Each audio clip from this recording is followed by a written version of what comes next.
ಎಲ್ಲರಿಗೂ ನಮಸ್ಕಾರ.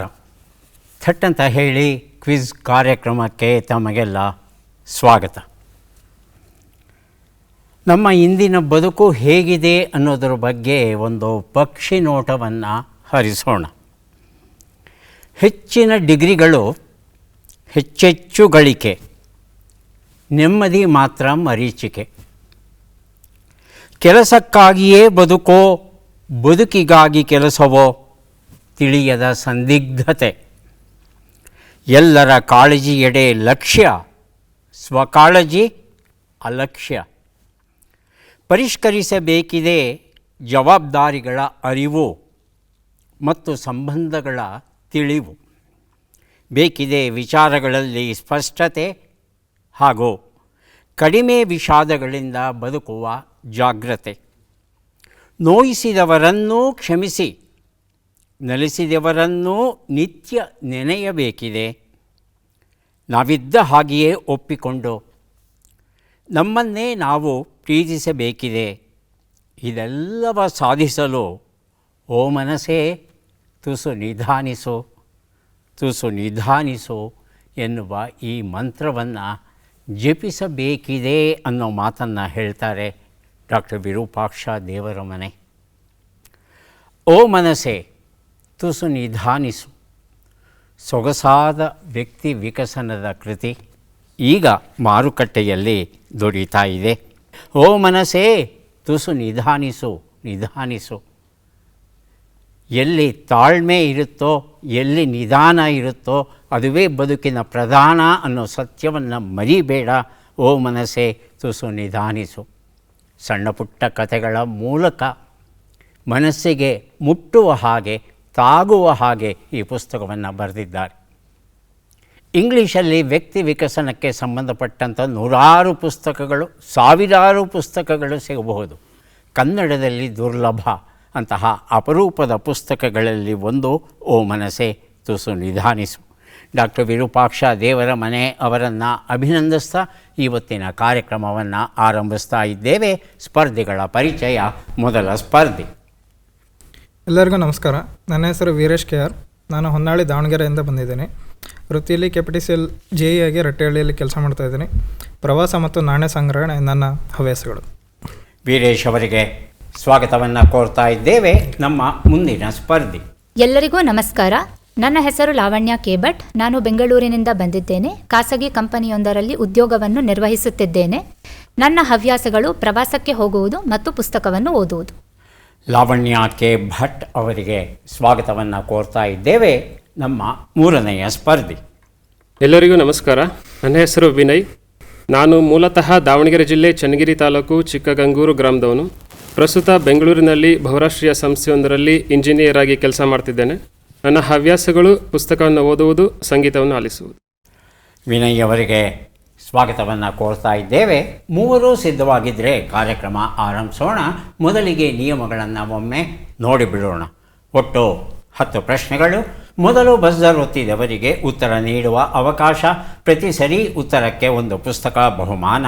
ಆಯ್ಕೆಗಳು ಬರುವ ಮೊದಲೇ ಬಜರ್ ಒತ್ತಿ ಸರಿ ಉತ್ತರ ನೀಡಿದರೆ 2 ಪುಸ್ತಕ ಬಹುಮಾನ. 100 ಅಂಕ ಗಳಿಸಿದವರಿಗೆ ಒಂದು ಪುಸ್ತಕ ವಿಶೇಷ ಬಹುಮಾನ. ನಕಾರಾತ್ಮಕ ತಂತ್ರಗಳಿಗೆ ಅವಕಾಶವಿಲ್ಲ. ಕಾರ್ಯಕ್ರಮದ ಮೊದಲ ಪುಸ್ತಕ, ಮೊದಲ ಪ್ರಶ್ನೆ. ಪತ್ತೇದಾರ ಶಾಂಭು, ಹಾಸ್ಯ ಕಾದಂಬರಿ. ಅನುವಾದಕರು ಡಾಕ್ಟರ್ ಗೀತಾ ಸೀತಾರಾಮ್. ತಮಿಳು ಮೂಲ ದೇವನ್.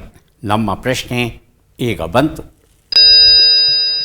ಶಿವಮೊಗ್ಗದ ಬಳಿ ಯಾವ ಭಾಗವು ಜೈವ ವೈವಿಧ್ಯತೆಯ ಪಾರಂಪರಿಕ ತಾಣದ ಬಯೋಡೈವರ್ಸಿಟಿ ಹೆರಿಟೇಜ್ ಸೈಟ್ ಆ ಪಟ್ಟಿಗೆ ಸೇರಿದೆ ಅಂತ ತಿಳ್ಕೋಬೇಕಾಗಿದೆ.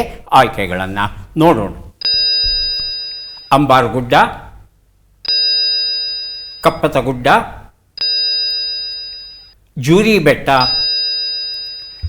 ಮುಂಡಿಗೆಕೆರೆ ಸರೋವರ. ಮೊದಲಿಗೆ ವೀರೇಶ್, ಆನಂತರ ವಿನಯ್. ಕಪ್ಪತಗುಡ್ಡ. ಕಪ್ಪತಗುಡ್ಡ ಆಯ್ಕೆ 2 ವಿನಯ್. ಆಯ್ಕೆ 4 ಸರ್. ಆಯ್ಕೆ 4 ಮುಂಡಿಗೆ ಕೆರೆ ಸರೋವರ. ಉತ್ತರವನ್ನು ನೋಡೋಣ. ಸರಿಯಾದ ಉತ್ತರ ಅಂಬಾರ್ಗುಡ್ಡ ಆಗಿತ್ತು. ಈ ಅಂಬಾರ್ಗುಡ್ಡ ಅನ್ನೋದು ಶರಾವತಿ ಅಭಯಾರಣ್ಯ ಮತ್ತು ಸೋಮೇಶ್ವರ ಅಭಯಾರಣ್ಯಗಳ ನಡುವೆ ಬರುತ್ತೆ. ಸುಮಾರು 38 ಚದರ ಕಿಲೋಮೀಟರಷ್ಟು ದೊಡ್ಡ ಪ್ರದೇಶ ಇದು. ಇದನ್ನು ಸಂರಕ್ಷಿಸಿದ್ದಾರೆ. ಮುಖ್ಯವಾಗಿ ಈ ಒಂದು ಪ್ರದೇಶದಲ್ಲಿ ಏನು ಗಣಿಗಾರಿಕೆ ನಡೀತಾ ಇತ್ತು ಆ ಗಣಿಗಾರಿಕೆಯನ್ನು ನಿಲ್ಲಿಸಿದ ಮೇಲೆ ಈ ಪ್ರದೇಶದಲ್ಲಿ ಒಂದು ರೀತಿಯಾದ ಪ್ರಶಾಂತತೆ ಹಾಗೂ ನೆಮ್ಮದಿ ಇವತ್ತು ತುಂಬಿಕೊಂಡಿದೆ. ಮುಂದಿನ ಪುಸ್ತಕ ಪ್ರೀತಿಯ ಚಿಟ್ಟೆಯ ಬೆನ್ನೇರಿ, ಮಂಗಳ ಎಂ ನಾಡಿಗ್ ಅವರು ಬರೆದ ಕವನ ಸಂಕಲನ. ನಮ್ಮ ಪ್ರಶ್ನೆ: ಲಂಡನ್ನಿನ ಬ್ರಿಟಿಷ್ ಮ್ಯೂಸಿಯಂನಲ್ಲಿರುವ ವೃಂದಾವನಿ ವಸ್ತ್ರವನ್ನು 2027ರಲ್ಲಿ ಪ್ರದರ್ಶನಕ್ಕಾಗಿ ಯಾವ ರಾಜ್ಯವು ತರಿಸಿಕೊಳ್ಳಲಿದೆ? ಆಯ್ಕೆಗಳನ್ನು ನೋಡೋಣ. ಒಡಿಶಾ, ಅಸ್ಸಾಂ, ಉತ್ತರ ಪ್ರದೇಶ್ ಹಾಗೂ ಮಧ್ಯಪ್ರದೇಶ್. ಮೊದಲಿಗೆ ವೀರೇಶ್, ಆನಂತರ ವಿನಯ್. ಉತ್ತರ ಪ್ರದೇಶ. ಉತ್ತರ ಪ್ರದೇಶ್ ಆಯ್ಕೆ 3. ವಿನಯ್. ಆಯ್ಕೆ 2 ಸರ್. ಅಸ್ಸಾಂ. ಅಸ್ಸಾಂ. ಉತ್ತರವನ್ನು ನೋಡೋಣ. ಅಸ್ಸಾಂ ಉತ್ತರ ಸರಿಯಾಗಿದೆ. ಪ್ರೀತಿಯ ಚಿಟ್ಟೆಯ ಬೆನ್ನೇರಿ ಎನ್ನುವ ಈ ಕವನ ಸಂಕಲನ ವಿನಯ್ ಅವರಿಗೆ ಕೊಟ್ಟಿದ್ದೇನೆ. ಇದು ಅಸ್ಸಾಂನಲ್ಲಿ ನೇಯ್ದಂಥ ಒಂದು ರೇಷ್ಮೆ ವಸ್ತ್ರವಂತೆ. ಈ ರೇಷ್ಮೆ ವಸ್ತ್ರದಲ್ಲಿ ವೃಂದಾವನದಲ್ಲಿ ಕೃಷ್ಣ ಲೀಲೆಗಳು ಏನೇನು ನಡೆದವು ಅವುಗಳ ಚಿತ್ರವನ್ನು ರಚಿಸಿದ್ದಾರಂತೆ. ಇದನ್ನು ಶಂಕರದೇವ ಅನ್ನೋರು ಇದನ್ನು ರಚಿಸಿದ್ದು ಅಂತ ಹೇಳ್ತಾರೆ. ಈ ಶಂಕರದೇವ ಅವರು ಮೂಲತಃ ಅಹೋಮ್ ಸಾಮ್ರಾಜ್ಯದಲ್ಲಿ ಇದ್ದವರು. ಯಾವ ಕಾರಣಕ್ಕೋ ಏನೋ ಗೊತ್ತಿಲ್ಲ, ಆ ಸಾಮ್ರಾಜ್ಯವನ್ನು ತೊರೆದು ಹೋಗಬೇಕಾಗುತ್ತೆ ಶಂಕರದೇವ ಅವರು ತೊರೆದು ಕೋಚ್ ರಾಜ್ಯದ ನರನಾರಾಯಣ ಅನ್ನೋ ಒಬ್ಬ ಅರಸನ ಬಳಿ ಹೋಗಿ ಅಲ್ಲಿ ಈ ಒಂದು ಚಿತ್ರವನ್ನು ಅವರು ಪೂರ್ಣಗೊಳಿಸ್ತಾರೆ. ಆದರೆ ಬ್ರಿಟಿಷರು ಯಾವ ಒಳ್ಳೆಯ ವಸ್ತುಗಳು ನಮ್ಮ ದೇಶದಲ್ಲಿ ಇದ್ದವೋ ಅವನ್ನೆಲ್ಲ ತಮ್ಮ ದೇಶಕ್ಕೆ ಸಾಗಿಸಿದ ಕಥೆ ನಮಗೆಲ್ಲ ಗೊತ್ತಿರುವಂಥದ್ದೇ. ಹಾಗಾಗಿ ಅವರು ಈ ವೃಂದಾವನಿ ವಸ್ತ್ರವನ್ನೂ ಸಹ ಅವರು ನೇಪಾಳದ ಮೂಲಕ ಅವರು ಬ್ರಿಟನ್ನಿಗೆ ತಗೊಂಡು ಹೋಗಿರ್ತಾರೆ. ಹಾಗಾಗಿ 1906ರಲ್ಲಿ ತಗೊಂಡು ಹೋಗಿ ಅಲ್ಲಿನ ವಸ್ತು ಪ್ರದರ್ಶನಾಲಯದಲ್ಲಿ ಪ್ರದರ್ಶಿಸಿರ್ತಾರೆ. 2027ರಲ್ಲಿ ಒಂದು ಪ್ರದರ್ಶನ ನಾವು ಏರ್ಪಡಿಸ್ತಾ ಇದ್ದೇವೆ. ಹಾಗಾಗಿ ತಾತ್ಕಾಲಿಕವಾಗಿ ಆ ಒಂದು ವೃಂದಾವನಿ ವಸ್ತ್ರವನ್ನು ಕೊಡಿ ಅಂತ ಅಸ್ಸಾಂ ಸರ್ಕಾರ ಕೇಳಿದ್ದಕ್ಕೆ ಬ್ರಿಟನ್ ಸರ್ಕಾರ ಅದನ್ನು ಕೊಡ್ತಾ ಇದೆಯಂತೆ. ಮುಂದಿನ ಪುಸ್ತಕ ಮತ್ತು ಪ್ರಶ್ನೆ: ನನ್ನದೆಯ ಹಾಡು ಕವನ ಸಂಕಲನ. ಮೇಟಿ ಕೊಟ್ರಪ್ಪ ಇದನ್ನು ಬರೆದಿದ್ದಾರೆ. ನಮ್ಮ ಪ್ರಶ್ನೆ: ಗೂಳಿ ಸ್ಪರ್ಧೆ, ನಾಯಿ ಸ್ಪರ್ಧೆ, ಪಾರಿವಾಳ ಸ್ಪರ್ಧೆ, ಕುದುರೆ ಸ್ಪರ್ಧೆಗಳನ್ನು 1997ರಿಂದ ನಿಷೇಧಿಸಿದ್ದ ಯಾವ ರಾಜ್ಯವು ಈಗ ಅನುಮತಿಯನ್ನು ನೀಡಲಿದೆ? ಆಯ್ಕೆಗಳನ್ನು ನೋಡೋಣ. ತಮಿಳುನಾಡು, ಉತ್ತರ ಪ್ರದೇಶ. ಹೇಳಿ ಲಾವಣ್ಯ. ತಮಿಳುನಾಡು. ತಮಿಳುನಾಡು ಆಯ್ಕೆ 4. ಜಾರ್ಖಂಡ್ ಎರಡನೇದಾಗಿ ಬರೆದಿರುತ್ತಿದ್ದಾರೆ ವಿನಯ್. ತಮಿಳುನಾಡು ಸರಿ. ತಮಿಳುನಾಡು. ಉತ್ತರವನ್ನು ನೋಡೋಣ. ಸರಿಯಾದ ಉತ್ತರ ಪಂಜಾಬ್ ಆಗಿತ್ತು. ಪಂಜಾಬಲ್ಲಿ ಈ ಪ್ರಾಣಿಗಳ ಸ್ಪರ್ಧೆ ಏನಿತ್ತು ಅದನ್ನು ನಿಲ್ಲಿಸಿದ್ರು. ಯಾಕಂದರೆ ಈ ಪ್ರಾಣಿಗಳಿಗೆ ತರಬೇತಿಯನ್ನು ಕೊಡಬೇಕಾದರೆ ಒಂದಲ್ಲ ಒಂದು ರೀತಿಯ ಹಿಂಸೆ ಕೊಡಬೇಕಾಗುತ್ತೆ. ಅದು ದೈಹಿಕ ಹಿಂಸೆ ಆಗದೇ ಇರಬಹುದು, ಆದರೆ ಮಾನಸಿಕ ಹಿಂಸೆ ಅಂತೂ ಖಂಡಿತ ಕೊಡಬೇಕಾಗುತ್ತೆ. ತಾನು ಹೇಳಿದ ಹಾಗೆ ಕೇಳಬೇಕು ಅನ್ನೋ ಒತ್ತಡವನ್ನು ಪ್ರಾಣಿಗಳ ಮೇಲೆ ಹಾಕೋದಿದೆಯಲ್ಲ, ಅದು ತಪ್ಪು, ಅದು ವಾಸ್ತವದಲ್ಲಿ. ಆದರೆ ಸ್ಪರ್ಧೆ, ಹಣ ಅನ್ನೋ ಪ್ರಶ್ನೆ ಬಂದಾಗ ಬೇರೆಯವರಿಗೆ ಏನೇ ತೊಂದರೆಯಾದರೂ ಚಿಂತೆ ಇಲ್ಲ, ನನಗೆ ಹಣ ಬೇಕು ಅನ್ನೋ ಸ್ವಾರ್ಥ ಮನುಷ್ಯನಲ್ಲಿ ಇದ್ದ ಕಾರಣ ಕೆಲವರು ಈ ಸ್ಪರ್ಧೆಗಳನ್ನೆಲ್ಲ ನಿಲ್ಲಿಸಿದ್ರು. ಆದರೆ ಈ ಆಗಸ್ಟ್ 2025ರಿಂದ ಅನುಮತಿಯನ್ನು ನೀಡಿದ್ದಾರಂತೆ. ಯಾವ ಆಧಾರದ ಮೇಲೆ ನೀಡಿದರೂ ಗೊತ್ತಿಲ್ಲ ನಮಗೆ. ಆದರೆ ಈ ಸ್ಪರ್ಧೆಗಳೆಲ್ಲ ಮತ್ತೆ ಆರಂಭ ಆಗಿರೋದು ನೋವು ತರುವಂಥ ಒಂದು ವಿಚಾರ. ಚಾರು ವಸಂತ, ದೇಸಿ ಕಾವ್ಯ, ನಾಡೋಜ ಪ್ರೊಫೆಸರ್ ಹಂಪ ನಾಗರಾಜಯ್ಯ ಇದನ್ನು ಬರೆದಿದ್ದಾರೆ. ನಮ್ಮ ಪ್ರಶ್ನೆ: ರಾಷ್ಟ್ರೀಯ ಅಪರಾಧಗಳ ದಾಖಲೆಯ ಕೇಂದ್ರ ನ್ಯಾಷನಲ್ ಕ್ರೈಮ್ ರೆಕಾರ್ಡ್ಸ್ ಬ್ಯೂರೋ ಅನ್ವಯ ಆತ್ಮಹತ್ಯೆ ಮಾಡಿಕೊಳ್ಳುವವರಲ್ಲಿ ಪುರುಷರ ಪ್ರಮಾಣ ಎಷ್ಟು? ಆಯ್ಕೆಗಳನ್ನು ನೋಡೋಣ. 60%, 75%, 65%, 70%. ಮೊದಲಿಗೆ ಬರೆದಿರುತ್ತಿದ್ದಾರೆ ವೀರೇಶ್, ಆನಂತರ ವಿನಯ್. 65%. ಹೇಳಿ ವಿನಯ್. 65 ಸರ್. 65 ಅಂತ ಹೇಳ್ತಾ ಇದ್ದಾರೆ. ಆಯ್ಕೆ 3 ಉತ್ತರವನ್ನು ಈಗ ನೋಡೋಣ. ಸರಿಯಾದ ಉತ್ತರ 70% ಆಗಿತ್ತು. ಬಹಳ ಕಳವಳಕಾರಿ ವಿಚಾರ. ಈಗಷ್ಟೇ ಓ ಮನಸೇ ತುಸು ನಿಧಾನಿಸು ಈ ಒಂದು ಪುಸ್ತಕವನ್ನು ಪರಿಚಯ ಮಾಡಿದೆ. ಅದು ವಿಶೇಷವಾಗಿ ಪುರುಷರಿಗೆ ಬರೆದಂಥ ಪುಸ್ತಕ. ಅದು ನಿಧಾನಿಸಬೇಕು, ಏನೋ ಒಂದು ಗುರಿಯನ್ನು ತಲುಪಬೇಕು ಅನ್ನೋ ಉದ್ದೇಶದಿಂದ ಶಕ್ತಿ ಮೀರಿ ಓಡುವ ಪ್ರಯತ್ನ ಗಂಡಸರಲ್ಲೇ ಹೆಚ್ಚು. ಅದು ಹಾಗಾಗಿ ಒಂದು ಸಲ ವಿಫಲ ಆಗ್ತೇನೆ ಅಂತ ಅಂದಿಸ್ಬಿಟ್ರೆ ಪರ್ಯಾಯ ಮಾರ್ಗಗಳೇ ಇಲ್ಲ ಅನ್ನೋ ಒಂದು ಒತ್ತಡಕ್ಕೆ ಸಿಲುಕಿ ಪುರುಷರು ಆತ್ಮಹತ್ಯಾ ಪ್ರಯತ್ನ ಪಡ್ತಾರಂತೆ. 70%. ಅದರಲ್ಲೂ ಈ ಪ್ರಯತ್ನಕ್ಕೆ ತುತ್ತಾಗುವ ವಯಸ್ಸು ಯಾವುದು ಅಂತ ಹೇಳ್ತಂದರೆ 25 ವರ್ಷಗಳಿಂದ 39 ವರ್ಷಗಳ ನಡುವಿನ ಪುರುಷರು ಈ ರೀತಿ ಆತ್ಮಹತ್ಯೆಗೆ ಪ್ರಯತ್ನಿಸ್ತಾ ಇದ್ದಾರಂತೆ. ಅದರಲ್ಲೂ ಬೆಂಗಳೂರು ನಗರ ಮೊದಲ ಸ್ಥಾನದಲ್ಲಿ ಇದೆಯಂತೆ. ಒಂದು ಸಲ ಆತ್ಮಹತ್ಯೆಗೆ ಪ್ರಯತ್ನಿಸಿ ಅಕಸ್ಮಾತ್ ಏನಾದರೂ ಬದುಕಿದರೆ ಮತ್ತೆ ಆತ್ಮಹತ್ಯೆಗೆ ಪ್ರಯತ್ನಿಸುವವರ ಪ್ರಮಾಣ ಸಾಕಷ್ಟು ಕಡಿಮೆ ಇದೆ, 1.19% ಮಾತ್ರ. ಆದರೆ ಬೆಂಗಳೂರಿನ ಅನೇಕ ಆಸ್ಪತ್ರೆಗಳಲ್ಲಿ, ಮುಖ್ಯವಾಗಿ ನಿಮ್ಹ್ಯಾನ್ಸ್, ವಿಕ್ಟೋರಿಯಾ, KC ಜನರಲ್ ಮತ್ತು ಬೌರಿಂಗ್ ಆಸ್ಪತ್ರೆಗಳಲ್ಲಿ ಯಾರು ಆತ್ಮಹತ್ಯೆ ಮಾಡ್ಕೋಬೇಕು ಅಂತ ಯೋಚನೆ ಮಾಡ್ತಿರ್ತಾರೋ, ಪ್ರಯತ್ನ ಪಟ್ಟಿರ್ತಾರೋ ಅಂತಹವರಿಗೆಲ್ಲ ಸರಿಯಾದ ಆಪ್ತ ಸಲಹೆ ಮಾರ್ಗದರ್ಶನ ಕೊಡುವ ವ್ಯವಸ್ಥೆ ಉಂಟು. ಹಾಗಾಗಿ ಆತ್ಮಹತ್ಯೆಯ ವಿಚಾರ ಬಂತು ಅಂದರೆ ದಯವಿಟ್ಟು ನಿಮ್ಮ ಆಪ್ತರೊಡನೆ ಹಂಚಿಕೊಳ್ಳಿ. ಆಪ್ತರು ಯಾರೂ ಇಲ್ಲ ಸರ್ ಅಂದರೆ ದಯವಿಟ್ಟು ಈ ಆಸ್ಪತ್ರೆಗಳಿಗೆ ಬಂದು ಇಲ್ಲಿ ಇರ್ತಕ್ಕಂಥ ಆಪ್ತ ಸಲಹೆಗಾರರು ಅಥವಾ ಮನೋವೈದ್ಯರು ಯಾರಿದ್ದಾರೆ ಅವರ ಜೊತೆ ಹಂಚಿಕೊಳ್ಳಿ. ಸಮಸ್ಯೆಗೆ ಪರಿಹಾರ ಆತ್ಮಹತ್ಯೆ ಅಲ್ಲ, ಪ್ರತಿಯೊಂದು ಸಮಸ್ಯೆಗೂ ಒಂದಲ್ಲ ಒಂದು ಪರಿಹಾರ ಇದ್ದೇ ಇದೆ ಅನ್ನೋ ನಂಬಿಕೆಯಲ್ಲಿ ಬದುಕನ್ನು ಮುಂದುವರಿಸಬೇಕಾಗುತ್ತೆ. ಮುಂದಿನ ಪುಸ್ತಕ ಇಜಯ, ಪೂರ್ಣಿಮಾ ಮಾಳಗಿಮನಿ ಅವರು ಬರೆದಂಥ ಕಾದಂಬರಿ. ನಮ್ಮ ಪ್ರಶ್ನೆ: ಬಿಟ್ಟಕ್ಷರಗಳನ್ನು ತುಂಬಿ. ಮ, ಬ, ಲು, ರಂ, ಮಂ.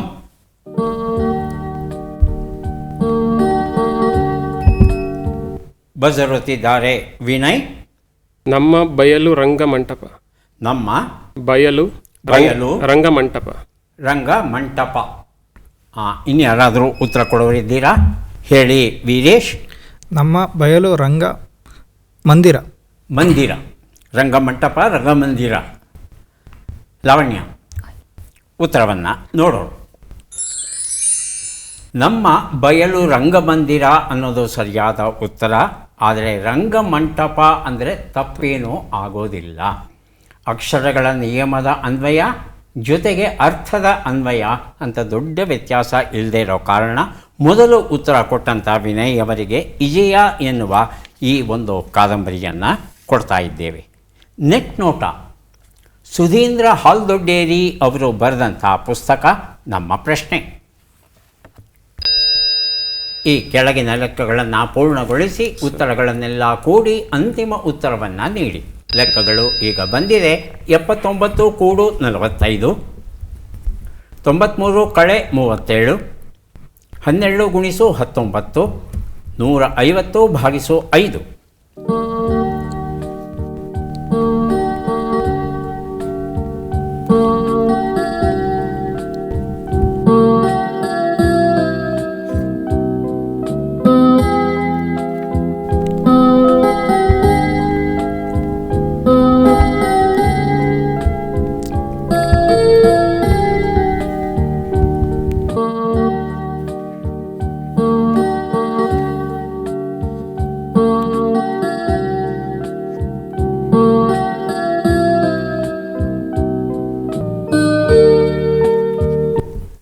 ವೀರೇಶ್ 408. 408. 408. ಹೌದು ಸರ್. ಇನ್ಯಾರಾದರೂ ಲೆಕ್ಕವನ್ನು ಪೂರ್ಣಗೊಳಿಸಿದರೆ ಬಸವತಿ ಉತ್ತರ ಕೊಡಿ. ವಿನಯ್, ಲಾವಣ್ಯ ಹೇಳಿ. ಲಾವಣ್ಯ 428. 428. ಇಬ್ಬರು ಸರಿಯಾಗಿ ಕೂಡಿದ್ದೀರಿ ಅಲ್ವಾ? 4 ಉತ್ತರಗಳನ್ನು. ವಿನಯ್ ಇನ್ನು ಲೆಕ್ಕವನ್ನು ಮಾಡುವುದರಲ್ಲಿದ್ದಾರೆ. ಉತ್ತರವನ್ನು ನೋಡ್ತಾ ಹೋಗೋಣ. ಒಂದು ಉತ್ತರ 124, 56, 228, 30 ಎಲ್ಲವನ್ನು ಕೂಡಿದ್ರೆ 438 ಬಂತು. ಲಾವಣ್ಯ ಅವರೆಲ್ಲೋ ಒಂದು ಸಣ್ಣ ತಪ್ಪನ್ನು ಮಾಡಿದ್ದಾರೆ. ನೆಟ್ ನೋಟ. ಈ ಪುಸ್ತಕ ನನ್ನಲ್ಲೇ ಉಳಿತು. ಮುಂದಿನ ಪುಸ್ತಕ ಅಯೋಧ್ಯಾಕಾಂಡ, ಜಗದೀಶ ಶರ್ಮ ಸಂಪ ಬರೆದಿರುವಂಥ ಪುಸ್ತಕ ಇದು. ಪ್ರಶ್ನೆ: ಈ ಪದ್ಮ ಪುರಸ್ಕೃತರನ್ನು ಗುರುತಿಸಿ. ಚಿತ್ರವನ್ನು ನೋಡೋಣ.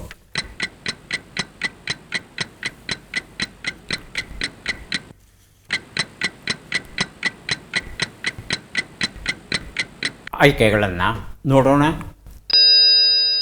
ನಿತಿನ್ ನೋಹ್ರಿಯಾ, ದಕ್ಷಿಣಾಮೂರ್ತಿ, ಪ್ರಶಾಂತ್ ಪ್ರಕಾಶ್, RG ಚಂದ್ರಮೋಹನ್. ಮೊದಲಿಗೆ ಬರೆದಿರುತ್ತಿದ್ದಾರೆ ವಿನಯ್. ನಿತಿನ್ ನೋಹಿರಿಯಾ. ಆನಂತರ ಲಾವಣ್ಯ. ನಿತಿನ್ ನೋಹ್ರಿಯಾ. ಉತ್ತರವನ್ನು ನೋಡೋಣ. ನಿತಿನ್ ನೋಹ್ರಿಯಾ ಉತ್ತರ ಸರಿಯಾಗಿದೆ. ಈ ಉತ್ತರವನ್ನು ಮೊದಲು ಕೊಟ್ಟದ್ದು ವಿನಯ್ ಅಲ್ವಾ? ಎಸ್. ತಮಗೆ ಅಯೋಧ್ಯಾಕಾಂಡ ಎನ್ನುವ ಈ ಒಂದು ಪುಸ್ತಕವನ್ನು ಕೊಡ್ತಾ ಇದ್ದೇವೆ. ನಿತಿನ್ ನೋಹ್ರಿಯಾ ಅವರಿಗೆ ಈ ವರ್ಷ ಪದ್ಮಶ್ರೀ ಗೌರವ ದೊರೆತಿದೆ. ಇಂಡೋ ಅಮೆರಿಕನ್ ಇವರು, ಅಂದರೆ ಭಾರತದಲ್ಲಿ ಹುಟ್ಟಿ ಅಮೆರಿಕದಲ್ಲಿ ನೆಲೆಸಿರುವಂಥ ಭಾರತೀಯ ಪ್ರಜೆಯವರು. ಹಾರ್ವರ್ಡ್ ಬಿಸ್ನೆಸ್ ಸ್ಕೂಲ್ ಅಂತ ಇದೆ, ಬಹಳ ಪ್ರಖ್ಯಾತವಾದಂಥ ಸಂಸ್ಥೆ. ಆ ಸಂಸ್ಥೆಯ ಡೀನ್ ಆಗಿ ಇವರು ಅದ್ಭುತವಾದ ಕೆಲಸವನ್ನು ಮಾಡಿದ್ದಾರೆ. ಮೂಲತಃ ರಾಜಸ್ಥಾನ್ ರಾಜ್ಯಕ್ಕೆ ಸೇರಿದವರು. ಶಿಕ್ಷಣ ಕ್ಷೇತ್ರದಲ್ಲಿ ಇವರು ಸಲ್ಲಿಸಿರುವ ಒಂದು ಶ್ರೇಷ್ಠ ಸೇವೆಯನ್ನು ಪರಿಗಣಿಸಿ ಭಾರತ ಸರ್ಕಾರ ಇವರಿಗೆ ಪದ್ಮಶ್ರೀ ಗೌರವವನ್ನು ನೀಡಿದೆ. ಮುಂದಿನ ಪುಸ್ತಕ ಮತ್ತು ಪ್ರಶ್ನೆ: ಆರೋಗ್ಯ ಸಂಹಿತೆ, ಸ್ವಸ್ಥ ಜೀವನಕ್ಕೆ ಸರಳ ಕೈಪಿಡಿ, ಡಾಕ್ಟರ್ ನಾ ಸೋಮೇಶ್ವರ ಬರೆದಂಥ ಪುಸ್ತಕ. ಪ್ರಶ್ನೆ: ಈ ಅಕ್ಷರಗಳನ್ನು ಸರಿಯಾಗಿ ಜೋಡಿಸಿ. ಅಕ್ಷರಗಳು: ಮೇ, ಮ, ನ, ಗೋ, ಲಿ, ಳೆ, ಲೆ, ರ್ಕ.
ಒಂದು ನಿಮಿಷದ ಕಾಲಾವಕಾಶ ಮುಕ್ತಾಯ ಆಗಿದೆ.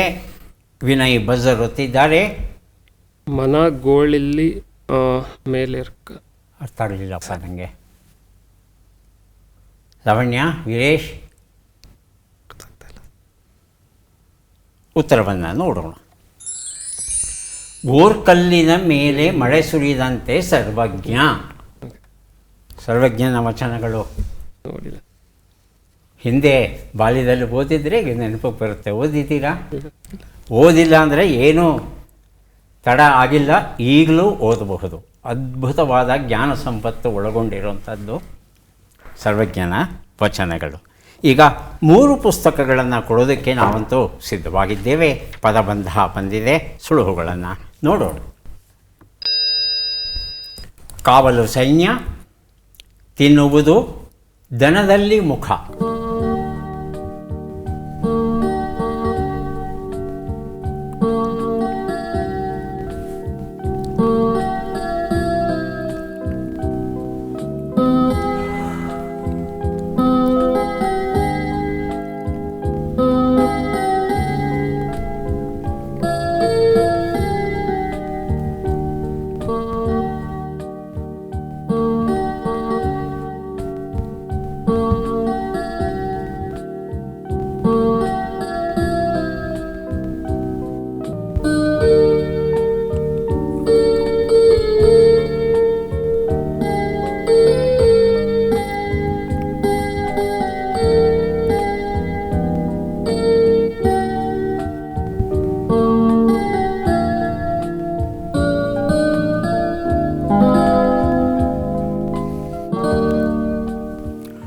1 ನಿಮಿಷದ ಅವಕಾಶ ಮುಕ್ತಾಯ ಆಗಿದೆ. ಮೊದಲನೇ ಶಬ್ದ ನಾನು ಕೊಡ್ತೇನೆ, ಎರಡನೇ ಶಬ್ದ, ಮೂರನೇ ಶಬ್ದಕ್ಕೆ ತಾವು ಪ್ರಯತ್ನಿಸಿ. 1 ಉತ್ತರ ಕಾವಲು ಸೈನ್ಯ, ರಕ್ಷಣಾ ದಳ.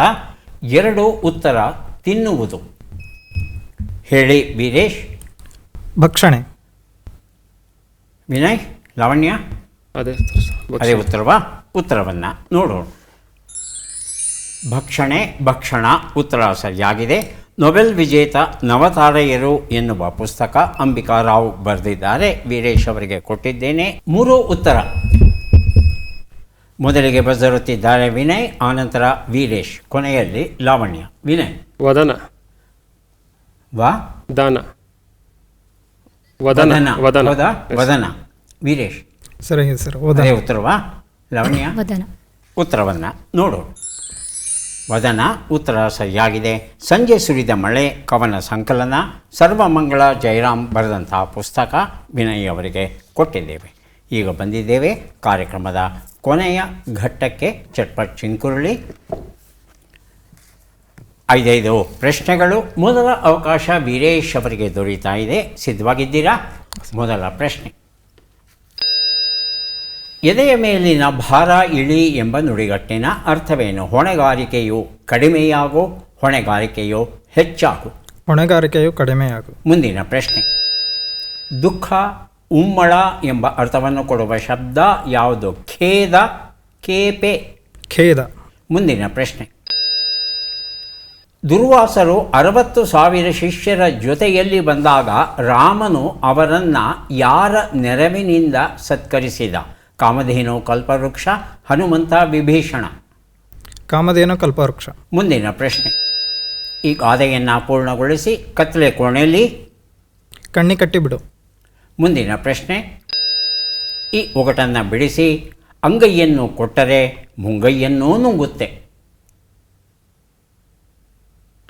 ಉತ್ತರವನ್ನು ನೋಡ್ತಾ ಹೋಗೋಣ. 1 ಉತ್ತರ. ಎದೆಯ ಮೇಲಿನ ಭಾರ ಇಳಿ, ಹೊಣೆಗಾರಿಕೆಯು ಕಡಿಮೆಯಾಗು ಸರಿಯಾಗಿದೆ. ಮುಂದಿನ ಪ್ರಶ್ನೆ. ಖೇದ ಸರಿಯಾಗಿದೆ.